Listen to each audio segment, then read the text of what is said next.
Okay, in this lesson, we're talking about how will you calculate your import duty. We're going to talk about the harmonized system. We're going to talk about harmonized tariff schedules, and we're going to talk about free trade agreements. So first, you need to know about the harmonized system. It's a list of product categories that are universal. It was created by the World Customs Organization in Brussels, Belgium.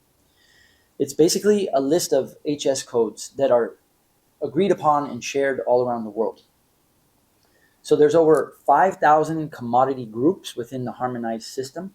There's over 200,000 types of products, and the harmonized system is used by over 200 countries around the world to facilitate international trade. Basically, it's a list of HS codes, and the HS code consists of 12 digits. The first 6 digits are unique to the harmonized system, that's universal, and then the last 6 digits are unique to each country, so they're local classification. Basically, the harmonized system is a way to classify everything that could be bought and sold around the world. And of course, all the governments around the world are very focused on getting a piece of the action and getting their import duties. Here you can see how chocolate is classified within the harmonized system. So the harmonized system is made up of chapters. So chocolate falls within chapter 18, and within chapter 18 there's subheadings, and chocolate falls within the number 6 heading, and then there's subheadings, and chocolate is part of the number 32 subheading. So by knowing the HS code, the first 6 digits of the HS code, then you know exactly where that product falls within the harmonized tariff schedule. Or vice versa, you know you want to buy and sell chocolate, you need to know what the HS code is. So you go into the HS code and you look up chocolate to see what the HS code is. Here's some other examples of like a lady's waterproof windbreaker, ski boots, coffee that's not roasted, and then wooden chairs made of teak wood. So once you know your HS code based on the universal harmonized system, you need to reference what's called the harmonized tariff schedule, which is country specific.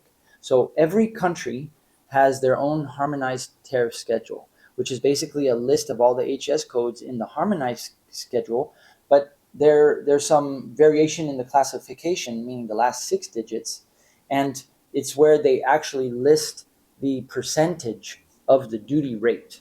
So in the harmonized system, there's no duty rates because it's just universal. It's just a classification system.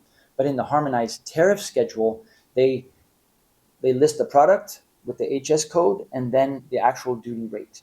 So, for example, I haven't memorized the HS code for a t-shirt, but it's very easy to look it up. You just type in Google, what is the HS code for a men's 100% cotton t-shirt, and you'll get results to tell you what it is, and you follow those links and you can find out more. But I've memorized that, for example, if you manufacture in Vietnam and you ship into the US, I know what the HS code is, and I can look up the duty rate inside the US harmonized tariff schedule. And for a 100% cotton t-shirt, it's 16.5%. But that same t-shirt made with 100% polyester is 32%. So then you can see how this can get complicated, because what if your t-shirt is 50% cotton and 50% polyester? Is it 16.5% or is it 32%?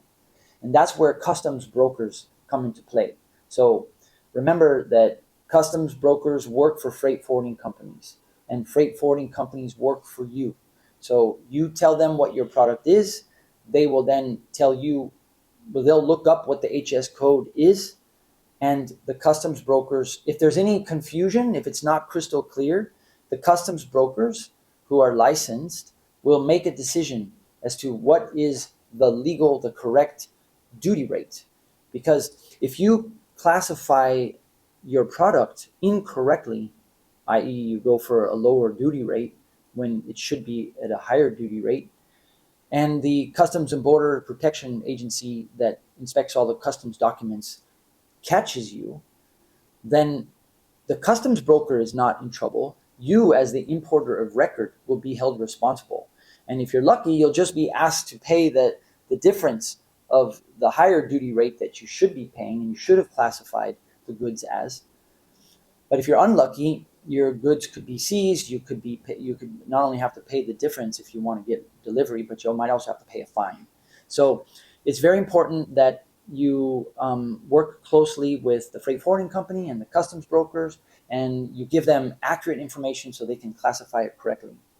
But once you've classified it, it will always be classified that way as long as you don't change the product. So it's a case of the first time you do it, it's very confusing and difficult and not clear. But once you've done it once, it'll be the same forever, unless you make a change or you introduce a new product. Let's say that you know what your HS code is, and you know what the standard import duty is, but then you find out that the country that you're importing into has a free trade agreement with Vietnam, and there's a chance that you can get a tariff reduction. Well, just because Vietnam, let's say you're in the U.S. No, let's not the U.S. Let's say Canada, because Canada and Vietnam are both part of the CTPPP free trade agreement, which you can see here inside the red box. Just because Canada and Vietnam are in the same free trade agreement doesn't mean that you automatically get zero import duties. It's HS code specific. So what you have to do is you have to go to the free trade agreement HTS, Harmonized Tariff Schedule, where they have a whole nother set of charts that show what the tariff reductions are for the different HS codes. And basically, not all HS codes get the same tariff reduction. And some of them, the tariff reduction is phased in over time.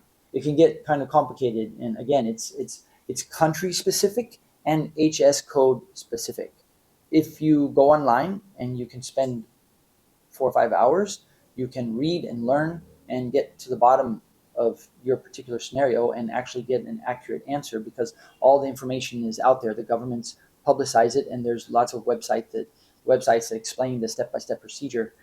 But as you can see by this map, it depends on which country you're manufacturing in and which country you're shipping into. This infographic only shows the free trade agreements that Vietnam has with all these respective countries. So in summary, you need to know about the harmonized system. Then you need to know about the harmonized tariff schedule, which is specific to your country. And you need to know if your specific HS code qualifies for tariff reductions thanks to a free trade agreement that might be in place. If you need help, contact a freight forwarding company or contact a freelance customs broker, which you can find either on LinkedIn or Fiverr or Upworks, or just by doing a Google search. In the next lesson, we're going to talk about legal issues that you should be aware of if you manufacture in Vietnam. See you in the next lesson.